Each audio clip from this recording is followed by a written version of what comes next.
movies have a powerful effect on us. We sit wide-eyed in front of the cinematic universe, consuming everything it gives us.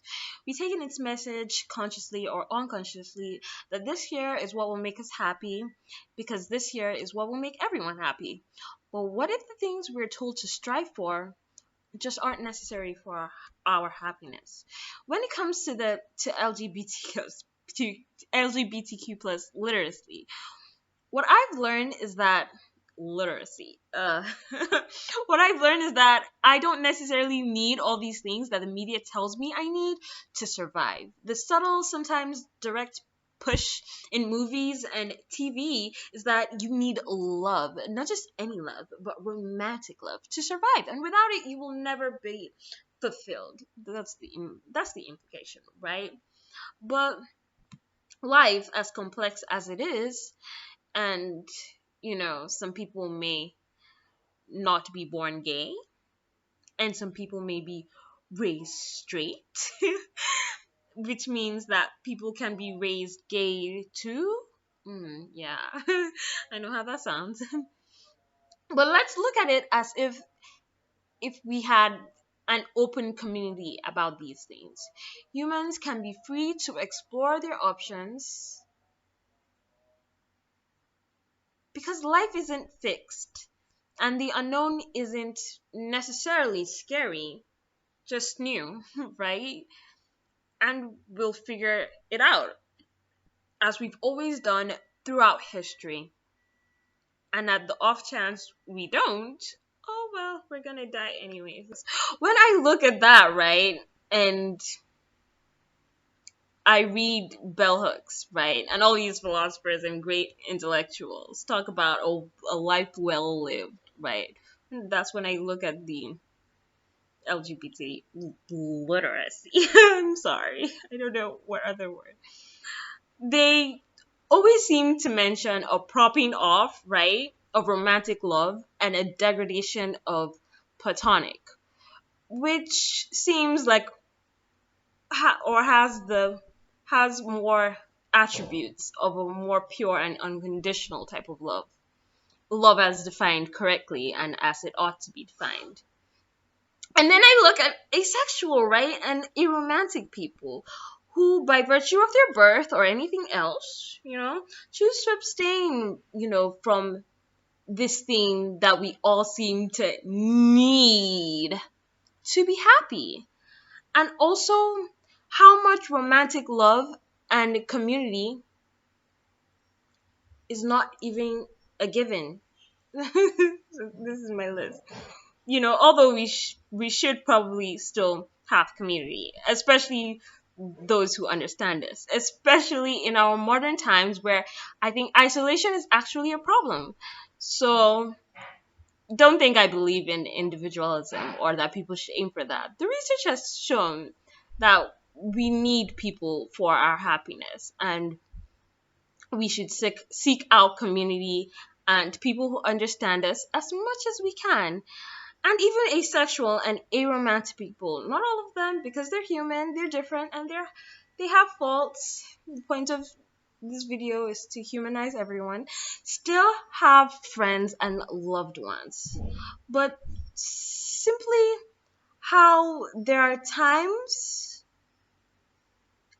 when life, because it does not owe you anything, throws you curveballs. You go through relationships after relationships trying to find that other half, And if you have CPTSD like me, you might end up short, end up with nothing, and feel broken and lost. And with this crippling feeling that you've failed at the life you thought was everyone's kind of baseline if you were a quote unquote good person and did all the seemingly right things, right? Now, if you know where I'm getting at, I don't want it to seem like if you're sick or have trauma, you can't find love. No, not at all. I'm not even trying to say that if you want it, stop wanting it. On the contrary, I'm just saying that you have options.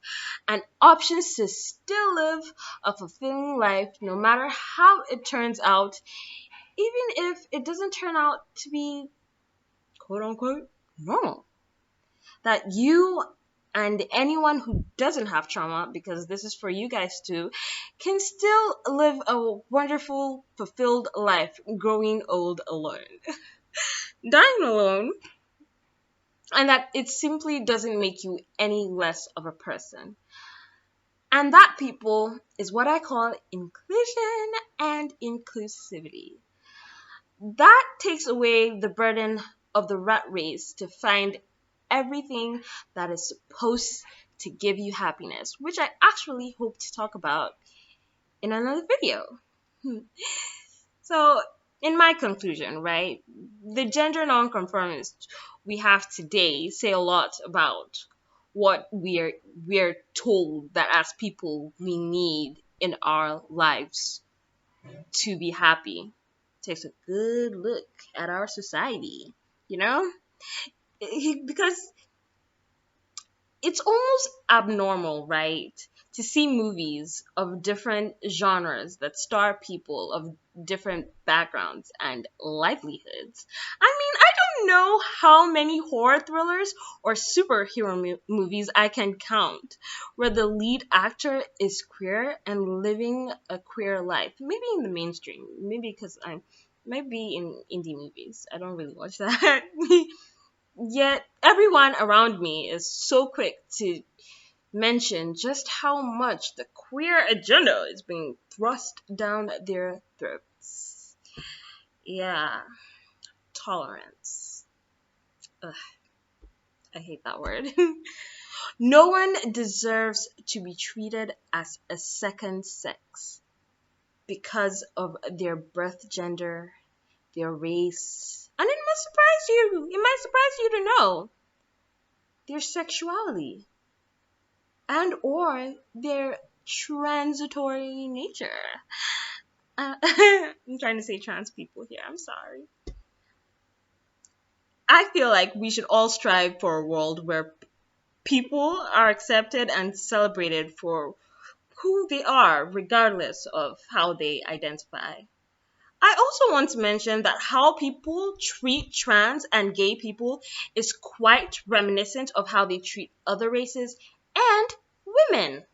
So that's a good reason to think that even if being trans and gay seem like a choice, and even if they are choices, it sort of forms the basis of how we should think about these issues as well. In the end, right, the benefits of the gender nonconformist are multifaceted. By embracing different identities and ways of life, we can learn more about ourselves and each other.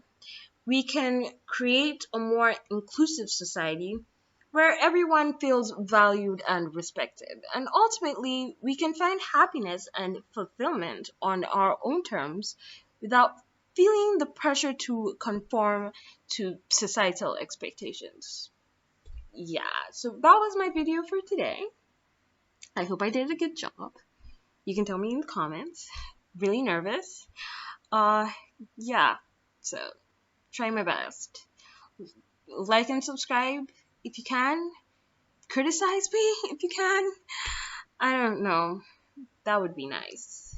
So, thank you for watching.